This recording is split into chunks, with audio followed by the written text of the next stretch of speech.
morning mga Ditabera. Dito kami para sabihin sa inyo ang mga nararamdaman namin tungkol sa kanilang mga pag-uuri. Ako, si Bayos Ganda. Ang kabayo ng bayan.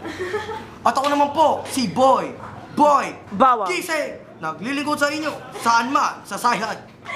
Maraming salamat po. Andito po kami para po magbigay ng mga blind item. 1, 2, 3. Nga. Okay, nandito po ngayon tayo para sa blind item for the day. Hi. Okay, eto na. Hi! Hi! Hello po. Meron po kaming blind item. Pakisabi mga clue. Siya ay nasa Ditabera.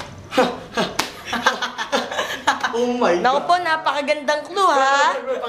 Oh my God. Oh my God! Oh my God! Oh my God! Oh my God! Mag-game na. Bakla siya! Yun lang. Hindi. Wait lang. Linawin lang po natin. Paano siya naging bakla?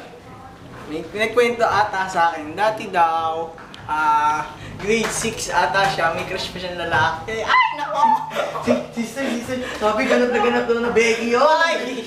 Nansa mo, sister, lumalabas ang iyong pagkababae. Boom!